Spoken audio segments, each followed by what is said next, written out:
Willkommen zu einer neuen Folge Interview mit einem Imker. Ich habe Sebastian heute zu Gast. Sebastian, eigentlich braucht man dich wahrscheinlich nicht vorstellen. Wer den Weg zu meinem Kanal gefunden hat, der kennt deinen schon lange. Magst du dich trotzdem kurz vorstellen? Ja, ich bin der Sebastian und komme hier aus der Nähe von Stuttgart.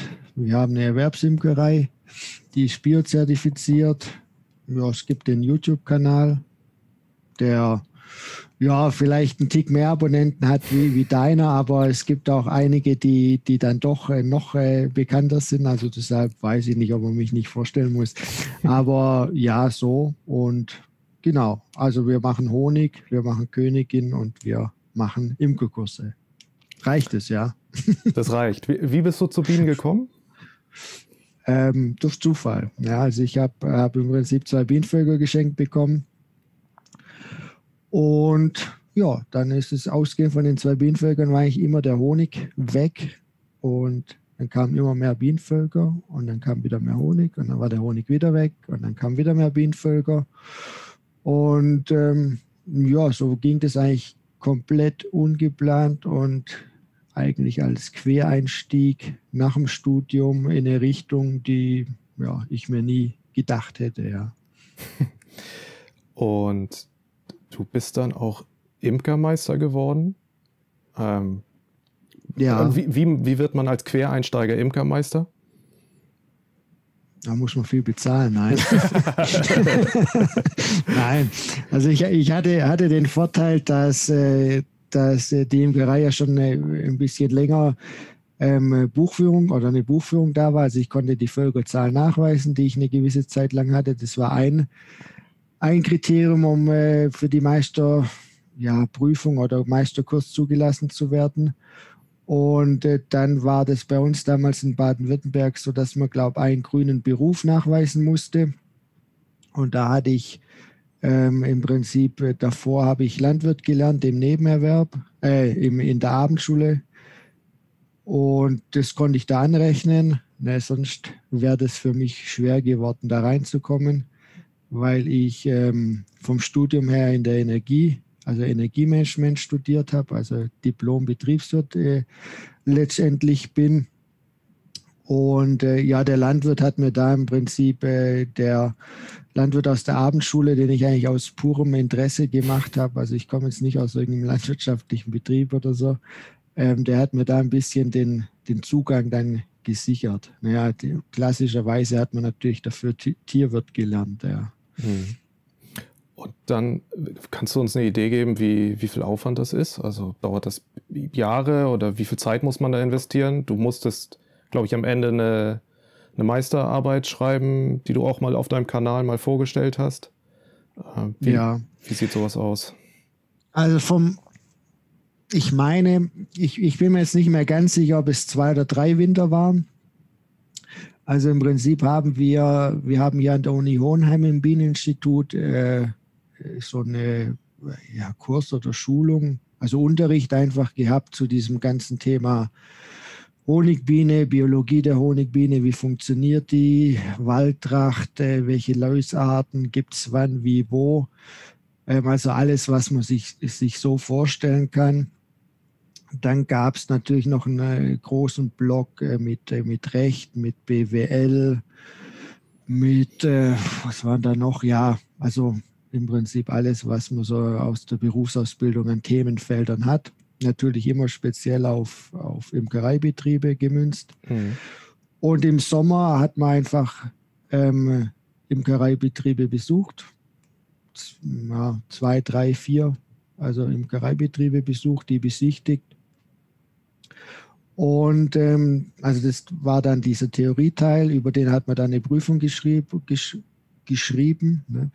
Und der Praxisteil war im Prinzip die Meisterarbeit. Da hat man eine Aufgabenstellung bekommen und die hat man dann im Prinzip über, ja, müsste ich jetzt auch lügen, aber im Prinzip über einen Sommer oder war es ein Jahr, das weiß ich nicht mehr genau, abgearbeitet. Bei mir war das einfach Vergleich verschiedener Behandlungsmöglichkeiten gegen die Varroa-Milbe, und zwar mit Ameisensäure und mit 3 verschiedenen Anwendungstechniken. Ja, und das war eigentlich so auch bei mir oder bei allen, glaube ich, der Hauptaufwand, diese Meisterarbeit, weil das war, also bei mir zum Beispiel hat man eben 3 Applikationsformen gehabt, hat jeweils 10 Bienenvölker in einer Gruppe gehabt. Und das hat dann angefangen mit einer Populationsschätzung im Herbst, dann diese Behandlungsmöglichkeiten, da wurde die Zeit erfasst, also war relativ aufwendig, eine Zeit erfasst, immer wieder Populationsschätzung, also da habe ich sehr viel über Population kennengelernt. Also, ja, es ist eine sehr, ja, für mich sehr nervige Arbeit, aber ja, habe ich relativ, also wirklich, ich meine, 30 Bienenvölker, die dann, ich weiß es nicht, in Summe 10, 15 Mal erfasst wurden, und zwar mit wie viel offene Brut, wie viel verdeckelte Brut, wie viel Bienen, also sehr umfangreich. Und dann gab es halt ein Ergebnis am Schluss. Das Ergebnis, also da hat man die Meisterarbeit verfasst, als schriftlichen Teil, das wurde bewertet, und man hat eben eine mündliche Prüfung zum Thema noch gehabt. Und was kam raus? Meistertitel, ja. Ja, für dich. Nein, ich meine, welche Applikationsform? Also es kam bei mir raus, das war bei uns auch, oder ja, praktisch sind wir gerade im Übergang, aber war Standardbehandlungsmethode, ist der Nassenhalter Professional. Mhm. Ja, der war zeitlich der schnellste, einfach, aber da war dieser Faktor Anfahrt einfach, ne, weil er hat 2 Anwendungen gehabt. Und dadurch, es hängt ja ganz stark von der Fahrtstrecke zusammen. Dadurch war er für mich zeitlich am schnellsten in diesem Modellversuch. Er war am sichersten, also am wenigsten Bienenschäden, oder die Völker waren tendenziell die stärksten. Mhm. Es hat mal relativ wenig Brut ausgeräumt nach der Behandlung. Und eigentlich letztendlich dann auch am wirtschaftlichsten, wobei da muss man dazu sagen, er braucht ja relativ viel Ameisensäure, und bei uns in Baden-Württemberg ist es ja so, dass die Ameisensäure bezuschusst wird und eben nicht die, ich glaube, 8 oder 9 Euro, was es normal kostet. Bei uns kostet die um den Dreh 3 oder 4 Euro. Und wenn man zu Marktpreisen die Ameisensäure kauft, dann wäre dieser Punkt nicht mehr so ganz eindeutig. Ja. Mhm. Also das war damals im Prinzip das Ergebnis, und das war dann auch die Schlussfolgerung im Prinzip, dass wir im ganzen Betrieb diesen Nassenhalter Professional eingesetzt haben.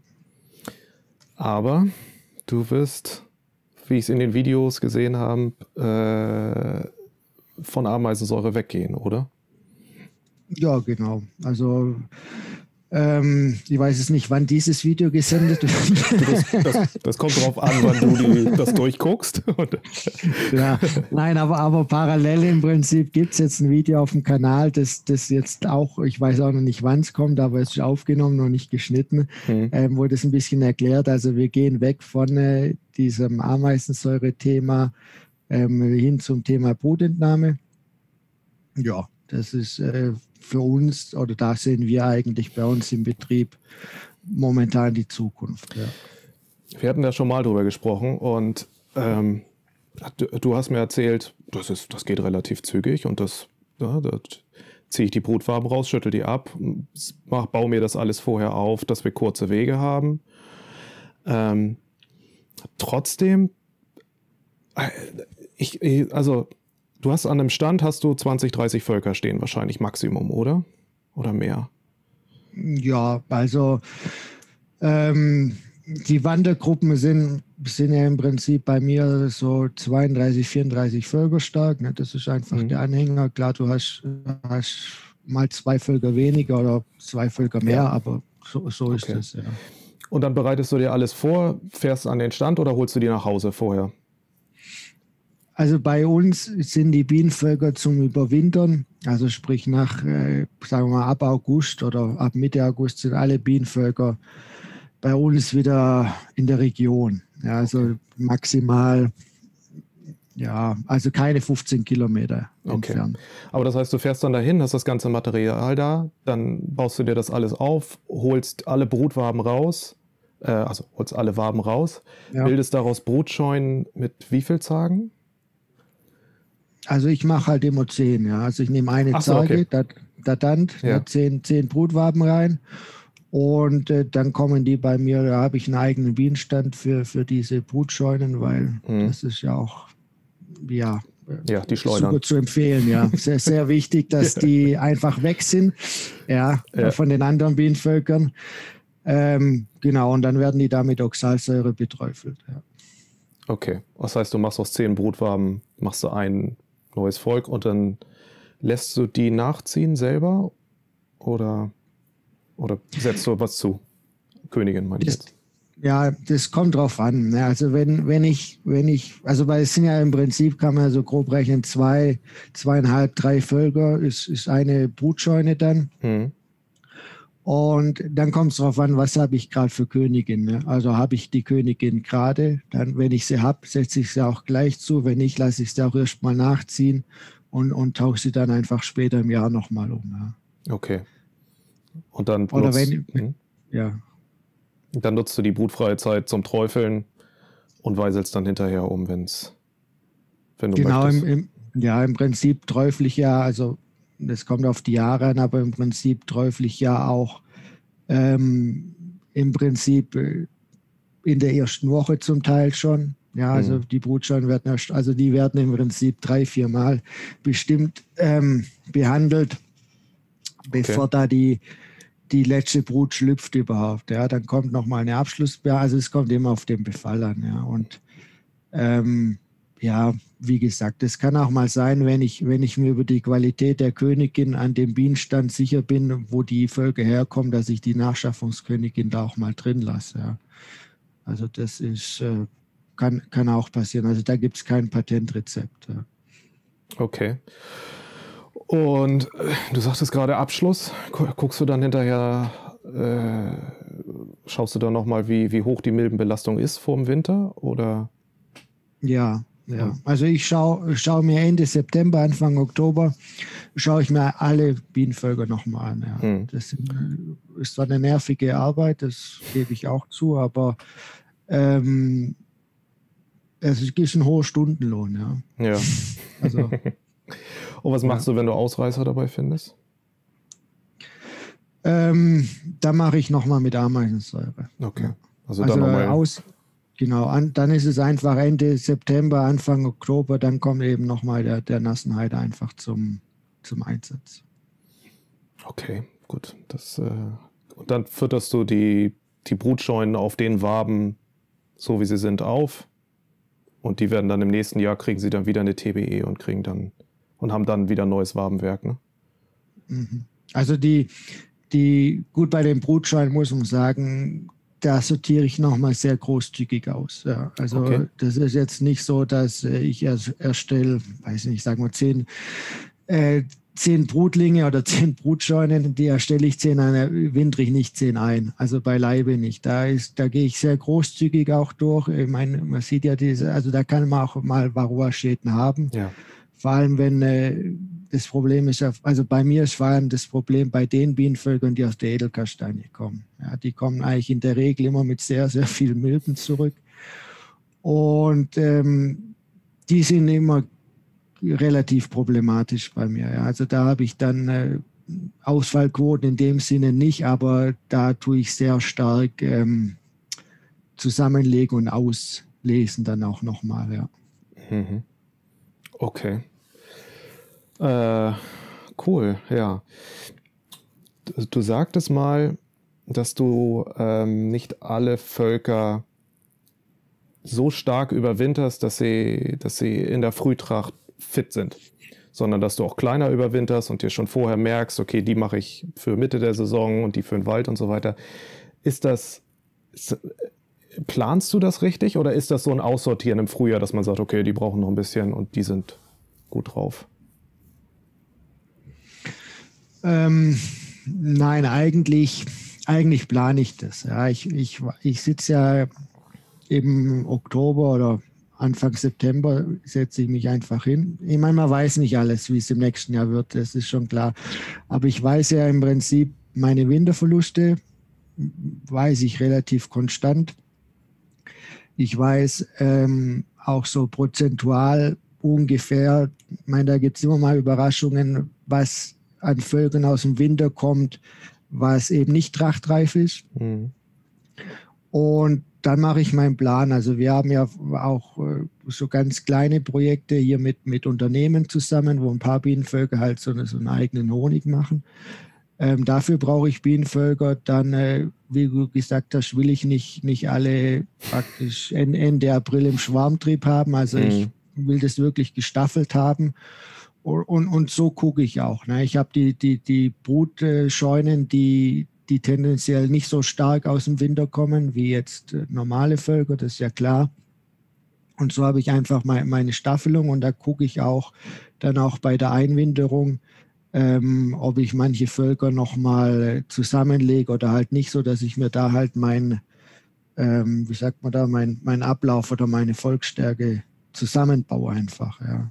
Ich meine, das trifft es nie. Du hast im Frühjahr immer Überraschungen, aber dass wir halt nachher nicht den Fall haben, ich will 10 Völker, ich habe 10 Bombenvölker, die eigentlich in Raps könnten, aber die 20 anderen Völker in der Gruppe sind halt da nicht fähig. Und dann fahre ich weg, 10 Völker eine Schwarmkontrolle machen oder fahre ich die 10 Völker in Raps und die 20 anderen auch mit. Oder ich will homogene Gruppen und bei mir halt im Prinzip jede Gruppe, vielleicht nochmal anders gesagt, da habe ich so einen Plan,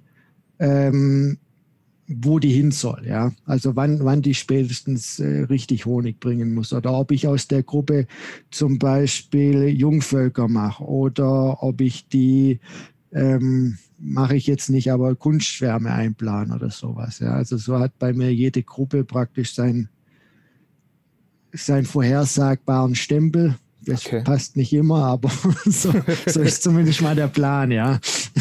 Ja, dann erklär uns doch mal, du hast jetzt, du hast schon geschieden, aber beim Schieden hast du gesehen, oh, die müsste ich eigentlich auf 3, 2, ich schied sie mal auf 3 Waben, die sind nicht so gut durch den Winter gekommen.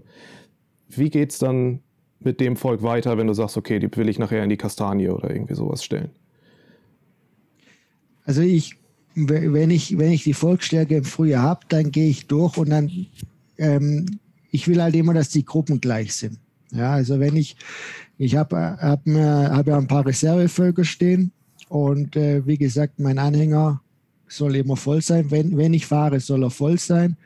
Und deshalb, wenn jetzt da ein Volk verlustig gegangen ist oder eins zu schwach ist oder für diese Gruppe zu schwach sind, dann kommen die da weg und dann kommt da ein Ersatzvolk hin. Ja, dass immer die Palette praktisch voll ist, der Anhänger voll ist. Und die Schwachen kommen dann, also wenn das jetzt ein schwächeres Volk ist zum Beispiel, dann kommt es halt in die Gruppe, wo ich gedacht habe, die geht in ein Projekt oder die sehe ich erst im Wald, weil es sowieso bloß Jungvölker sind vom letzten Jahr, die schwächer sind. So wird die dann im Prinzip, kommt das Volk einfach ausgetauscht. Aber ich meinte auch technisch. Lässt du die dann auf 3 Waben geschiedet oder schiedest du die auf 6 und sagst dann macht mal? Oder ja, also du gehst dann nicht jede Woche dahin und fütterst und hängst Waben zu und machst sonst was. Nein, also nein, meine ich nicht. Also die sind dann erstmal für sich allein gestellt, ne? Dann die müssen das klar bekommen. Gut, es gibt, wenn ich jetzt weiß, die sind gesund, die Königin ist gut, ja. Also ist zum Beispiel eine junge Königin, dann mache ich auch aus 2 Völkern ein Volk. Ne? Ja. Wenn die Stärke muss halt passen, ja. Also die Völker müssen halt man bekommt es ja nie hin, aber relativ homogen sein oder zumindest, sagen wir so, sie müssen trachtreif werden. Zum ungefähr, also ich bin da jetzt nicht so ein Perfektionist wie manch anderer, wo die praktisch auf die Woche ausgleichen, sondern ich nehme die auch mal nicht unbedingt super stark mit und tausche die dann im Raps zum Beispiel, indem ich die Honigräume vertausche, gleich die da dann nochmal aus. Aber so dieser Grundstein muss halt gleich sein. Ja? Da kann halt kein Volk dabei sein, das auf 2 Waben sitzt und eins, das auf 5 sitzt. Das geht halt nicht. Okay.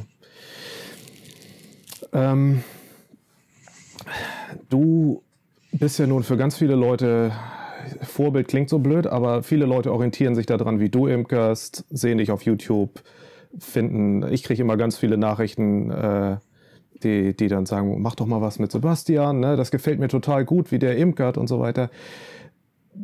Woran orientierst du dich? Gibt es YouTube-Kanäle oder Leute oder sowas, zu denen wo du gerne reinguckst und sagst, ja, so, das ist was, wo ich noch dran lernen kann? Nein.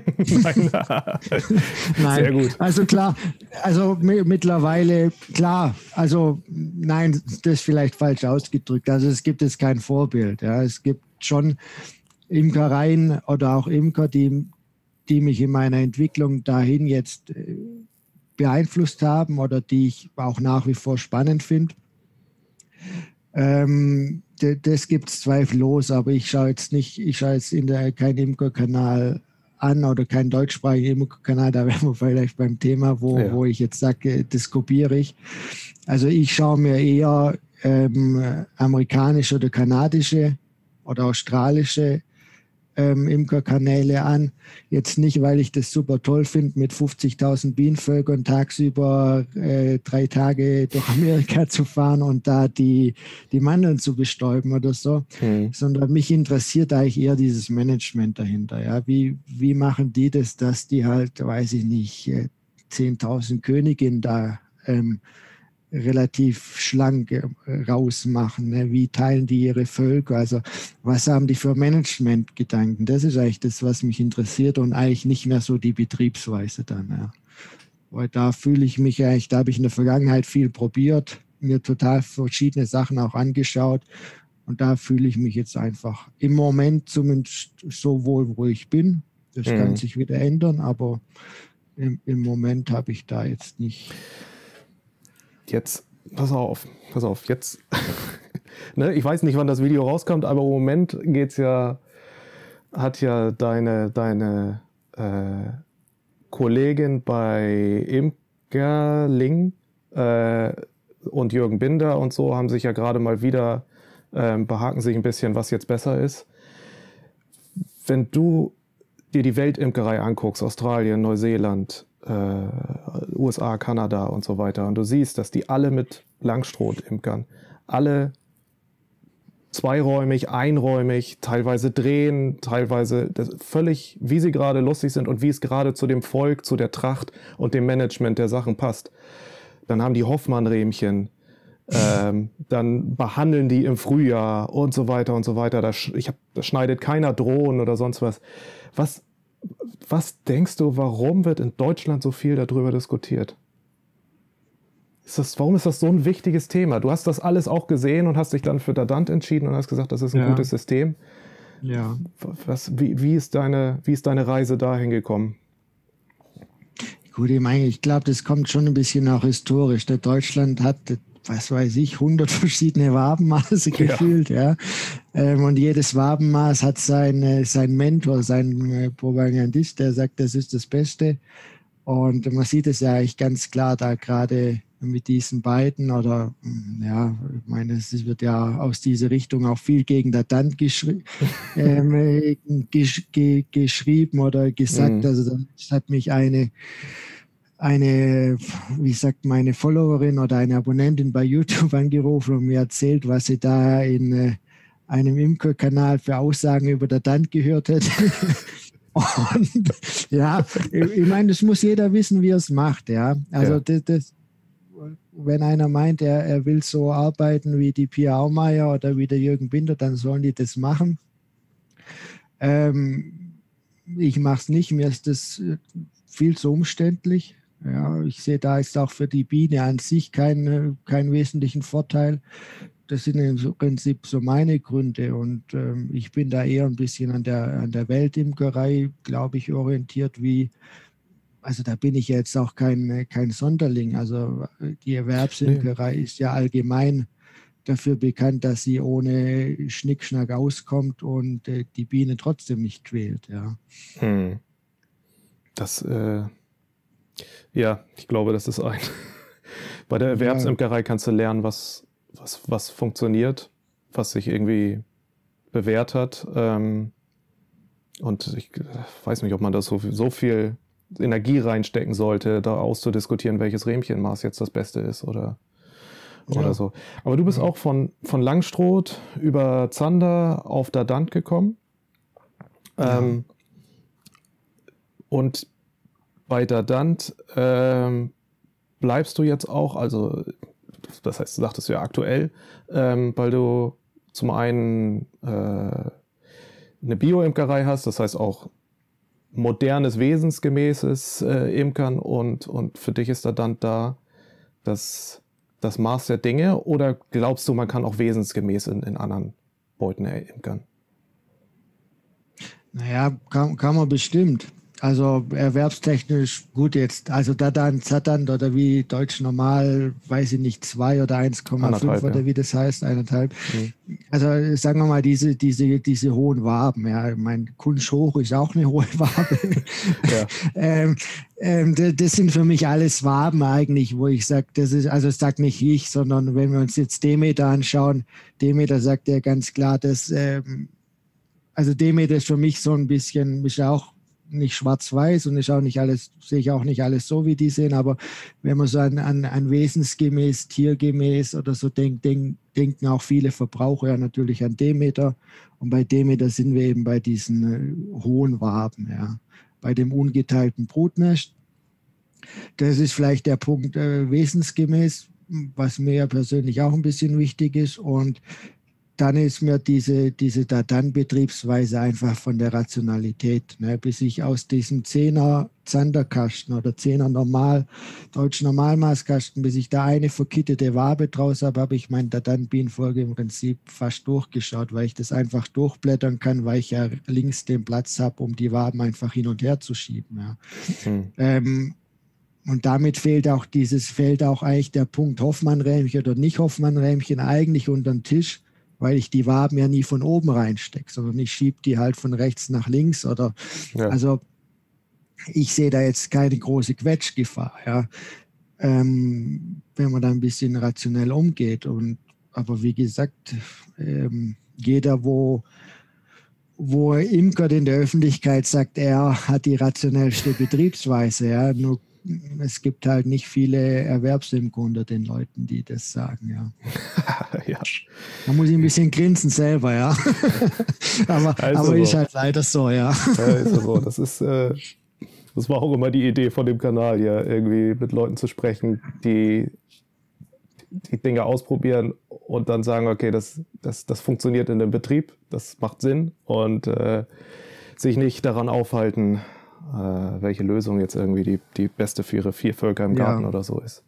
Ja, das ist schon, also das ist wirklich der Punkt. Ja. Also wenn du damit Geld verdienst, ne, dann oft wird ja auch gesagt, die Erwerbsimker arbeiten schlampig und denen kommt es auf den Profit an, aber das ist halt nicht der Punkt, weil der Punkt ist ja, wenn du davon lebst oder einen großen Teil auch also Nebenerwerb schließe ich da jetzt mal komplett mit ein, ja. Dann bist du dafür bemüht, dass es deinen Bienen gut geht, dass die gesund sind, weil die zahlen dir dein Leben. Ja? Also du hast eine ganz andere Beziehung, du hast auch eine unruhigere Nacht, wenn das halt nicht funktioniert, was du machst.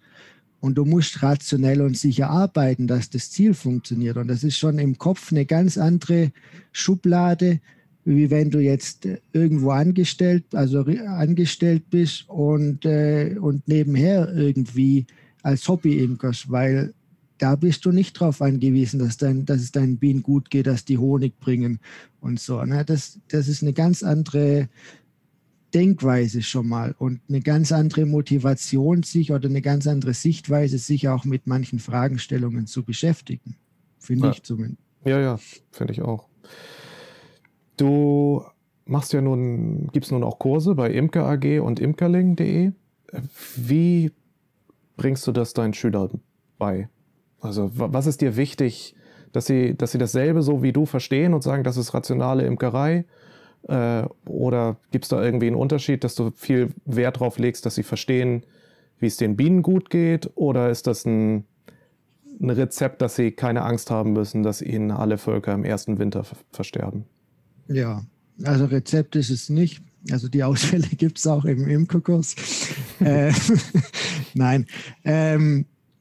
Ja, viele sagen einfach, hey cool, ich wusste gar nicht, dass Imkern so einfach ist. Ja. Also das ist glaube ich, so die häufigste Rückmeldung, wo ich bekomme. So diese Leichtigkeit, und diese Leichtigkeit kommt halt von dieser Unmengen an Erfahrungen her, wo man einfach hat. Ja. Und genau das ist eigentlich das, was die Imkerkurse auch ausmacht. Also man sieht es ja jetzt zum Beispiel, der Imkerling ist ein Online-Format, da sind meine Videos zwischen 10 und 20 Minuten. Vergleichbare Formate sind irgendwie bei 40 Minuten, 60 Minuten zum gleichen Themenblock. Also es ist einfach stark vereinfacht, stark komprimiert.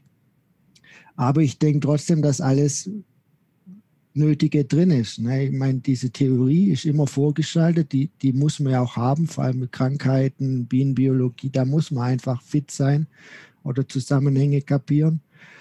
Aber ansonsten ist es genau die Betriebsweise, die wir eigentlich in der Imkerei im größeren Stil anwenden. Ja? Also das ist ja jetzt nicht so, dass das, was wir in unserer Imkerei machen, dass du das als Anfänger nicht machen kannst. Das heißt, du hast bei den Kursen, also du gibst ja einen Kurs in der DANT und du unterrichtest dann die Theorie vom Schieden und sagst den Leuten dann aber, sie sollen am Anfang das alles ein bisschen großzügiger sehen und dann kommen die Völker auch ohne Futterabriss oder ohne irgendwie verhungern durch den Winter. Ja, also nein, eigentlich tue ich das Schieden gar nicht. Also persönlich hat es für mich jetzt auch, ich meine, das Schieden ist irgendwie das große Geheimnis der Imkerei und irgendwie Herrschaftswissen. Ne? Also da wird ja selten auch was erzählt. Nein, das Schieden ist also ich tue das selber bei uns in der Imkerei nicht arg hoch bewerten. Ja? Ich meine, ich bin da in den Völkern und dann mache ich das, aber ich glaube jetzt nicht, dass das ein Hebel ist, um die doppelte Honigmenge zu bekommen, ja? Oder doppelt so starke Völker. Also Anfängerkurs ist zum Schieden meine Aussage im Prinzip, du gehst dahin und nimmst alle Waben, die leer sind, raus. Ja. Fertig, ja. Und du hast immer leere Waben, wo keine Bienen haben, wo vielleicht noch 3 Gramm Futter drauf sind. Sowas hast du immer, das machst du. Und dann kann dir dein Volk nicht verhungern. Du kannst am Imkerstimmtisch sagen, ich habe geschiedet. Und jeder ist glücklich, ja. Genau. Ich habe schon im Januar geschiedet, ja. Ja, genau, so früh wie möglich am besten noch das machen. Nein, also für mich ist das ein bisschen ein Thema, das vor allem auch gut, man muss sagen, die letzten, weiß nicht, 1 Jahr, 2 Jahre kommt ja diese Dadan-Betriebsweise so ein bisschen auch in der großen Menge der Imkerei langsam so ein bisschen an, ja. Und aber die Dadan-Betriebsweise besteht nicht aus Schieden, ja. Das mag ein Punkt sein, der irgendeine Nachkommastelle aus meiner Sicht beeinflusst. Also wenn ich jetzt intensiv imker, dann nimmt es sicherlich an Stellenwert zu. Aber wenn ich jetzt mit meinen 4 Völkern im Garten oder meinen 10 Völkern im Garten da mache, ob ich da überhaupt über Schieden nachdenken muss, das sei mal dahingestellt, ja. Okay. Wir haben heute fast Ende März. Wie geht die Saison jetzt bei dir los? Wann? Mit welcher Tracht? Hast du schon was vorbereitet? Oder wann fängt es bei dir an, richtig loszugehen?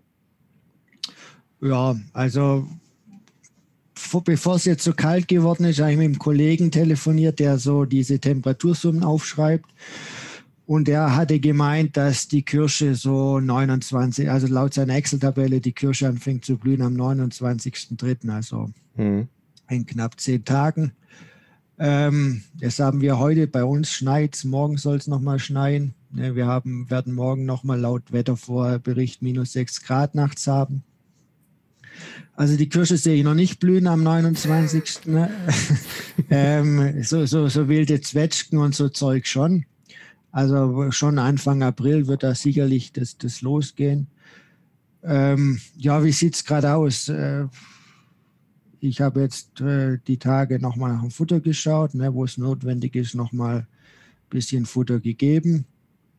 Ja, muss sagen, die Völker sind eigentlich ganz gut in Schuss, auch im Vergleich jetzt zu dem zu erwartenden Blühbeginn dann mit Kirsche, Apfel, Raps. Eigentlich für mich ganz in Ordnung. Also ich bin da sehr zufrieden. Ich bin auch sehr zufrieden, dass wir so viel Regen hatten die letzten Wochen.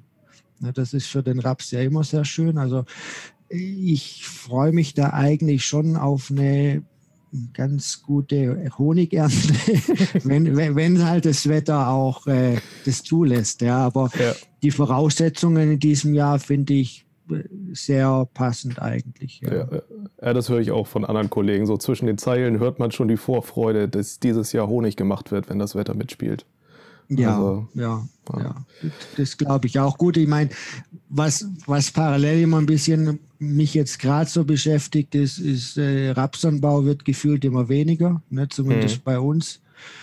Und das ist halt nun mal so ein Brothonig, ja, den brauchst du halt, also wirtschaftlich auch. Und dann hast du auf der anderen Seite durch diesen trockenen Sommern auch dieses Problem, dass der Wald sich unheimlich verändert. Ja. Das sind eigentlich jetzt zwei Themen, die mich schon auch beschäftigen. Wie sieht unsere Imkerei in 5, in 10 oder in 15 Jahren aus? Ja. Weil das hast du ja auch gehört, dass du im Erzgebirge wahrscheinlich kannst kein Waldhonig mehr ernten. Ne? Im Saarland soll es richtig übel aussehen im Wald mit der Fichte. Also das sind schon Themen, auch mit dem Raps da, dass da zumindest bei uns in der Region die Anbauflächen zurückgehen. Das sind schon Punkte, wo einen beschäftigen. Ja. Okay, ja, ich war ist auch schon ein Jahr her. Also, aber ich war im Harz und da ein bisschen wandern gewesen und so. Das kannst du dir nicht vorstellen, ne? Wie viel Wald da einfach weg ist. Also wird nicht einfacher. Nichtsdestotrotz, du hast einen sicheren Rapsstand und da bringst du dann einen Großteil der Völker hin und kommst dann mit vollen Honigräumen nach Hause. Dann haben wir deinen Selbstbau gesehen, den Verlader für die Völker und für die Honigräume wahrscheinlich auch. Mit dem lädst du dann vom Hänger ab, bringst sie ins Gebäude und von da geht es dann wie weiter? Also nee, die Karre da, die nehme ich ja nur für die Bienenvölker. Wenn ich Honig ernte ich ja in der Regel mit Bienenflucht. Und dann habe ich eben die Palette mit den Honigräumen und die geht dann ins Ach so, mit dem Stapler dann. Mit dem Stapler und wird dann da praktisch wie eine Hobbyimkerei, analog eine Hobbyimkerei verarbeiten. Also mit Gabel und so oder mit Messer und? Ja, wir ritzen ja nur, also wir deckeln nicht und genau, dann wird er im Prinzip geschleudert. Mit 2 Schleudern, also keine Schleuderstraße, kommt ins 300 Kilo Fass, wird im Prinzip, dass es sich, wie sagt man da, aufsetzt, zum Abschäumen halt, nicht, dass das Wachs aufschwimmt. Ja, so ist da eigentlich der Ablauf. Also das ist bei uns, muss man sagen, auch bei vielen Imkereien, so in meiner Generation, in meinem Bekanntenkreis, auch großen Imkereien, dass da unheimlich viele ohne Schleuderstraße arbeiten. Ja. Was ist dein Gedanke dazu? Ich sehe das ähnlich. Ich finde, dass die Technik relativ teuer dafür ist, dass man sie nur 2-3 Mal im Jahr braucht. Ja. Aber auch so bestimmte Sachen wie Entwicklungswachs, die Maschinen, das Verarbeiten, alles, was danach dazugehört, das ist alles Arbeit, die du dir mit Absicht sparst, oder gibt es da irgendeinen Grund für, dass du sagst, ich will das Entwicklungswachs nicht haben oder ich will es nicht verkaufen, ich will es auch nicht wieder zu Mittelwänden machen? Naja, ich habe es ja schon. Ich habe es halt später. Also ich habe ja dann mein Klärfass und da schäume ich es ab. Und dann habe ich ja dieses Entdeckungswachs und den Honig. Aber durchs Und da habe Anritzen ich, hast du doch nicht so viel, als wenn du so. ja, ich schneide die Waben nicht ab. Also ich habe nur das reine Entdeckungswachs. Ja, also keine Zellenwände. Das ist schon richtig. Ich habe nicht so viel, aber für mich reicht es. Vielleicht kommt mal noch eine Entdecklungsmaschine, ne, weil das ist schon ein bisschen der Flaschenhals. Also gegen die Entdecklungsmaschine spricht einfach bei mir so ein bisschen, es macht halt Geräusche. Ne? Ist halt jetzt nicht gerade so angenehm. Das Ding läuft halt, rattert. Du musst es einstellen, du musst dann vielleicht sogar noch, also musst ja auch bei nicht wenigen Waben manchmal nacharbeiten. Es kommt ja immer darauf an, wie die Honigernte war. Und ist relativ teuer, ja, und braucht seinen Platz. Also das ist einfach ein System, wo wir da jetzt haben, das ja, ist einfach immer da und das ist nicht der Flaschen. Also es wird jetzt langsam zum Flaschenhals, ja, das schon, oder zu einer richtigen Anstrengung. Also da kann schon sein, dass da noch was kommt zum Entdeckeln. Bisher ist es nicht da, ja. Und so kann halt jeder den Honig ernten. Ja? Also wirklich vom 8-jährigen Kind bis zum 70-jährigen Opa kann ich sagen, komm, hier ist der Lichtschalter und mehr brauchen die Leute nicht wissen. Ja? Und die Schleuderstraße machst du immer selber. Ja, ja, das stimmt. Und ihr habt 2 Schleuder, ne? 2 mittelgroße. Ja, eine mit 36 und eine mit 24. War. Ja, okay. 36 ist dann schon nicht mehr mittelgroß, okay. Ja, also würde ich auch nicht mehr kaufen. Ja, also ich würde jetzt auch 2x24 gerne haben, aber ich habe das jetzt halt nun mal so, wie es ist, weil dann würden sie halt gleich lang laufen und 24 Waben ist halt auch ganz cool, finde ich von der Größe her. Ne? Also das wäre wahrscheinlich eher was, aber wie gesagt, die 36 Waben sind halt da jetzt. Okay. Dann gehen die Honigräume zurück auf die Völker und wo geht's dann hin? Welche Tracht? Ja, meistens dann wieder heim, ja, also zum Sommer. Also ein paar kommen gleich wieder heim. Wir sind ja hier so Voralpland, ne, ist das so hügelig, Weinbaugebiet, lichter Wald, also Mischwald, viel Brombeeren, alte Weinberge, wo verwildert sind. Also das ist dann so Sommerhonig, vielleicht auch mal Waldblüte, vielleicht auch sogar Wald daheim. Der andere Teil geht im Prinzip vom Raps direkt in den Wald. Ne? Welzheimer Wald ist, wenn ich jetzt hier am Bildschirm vorbeischaue, sehe ich im Prinzip meinen Bienenstandort. Das sind so, ja, eine halbe Stunde fahren wir dahin. Da kommen dann die hin und ein paar gehen zu Edelkastanie. Ja. Okay. Und dann war es das schon für die Saison für dich? Oder? Ja. Ja, also wir bewegen uns im Radius eigentlich, also Edelkastanie jetzt ausgenommen, ne, das sind ja so 1,5 Stunden zum Fahren. Aber sonst bewegen wir einen Umkreis, eigentlich unsere Bienenvölker von hier unserem Wohnzimmer aus von so 40, 45 Minuten Fahrzeit. Das ist Wahnsinn. Da kommen wir eigentlich nicht raus. Was machst du denn anders als der Kollege Häufel zum Beispiel hat in seinem Buch und auch in seinen Vorträgen, sagt er immer, du musst wandern, damit du das wirtschaftlich machen kannst. Ein Volk muss 100 Kilo bringen, damit das am Ende des Jahres und so.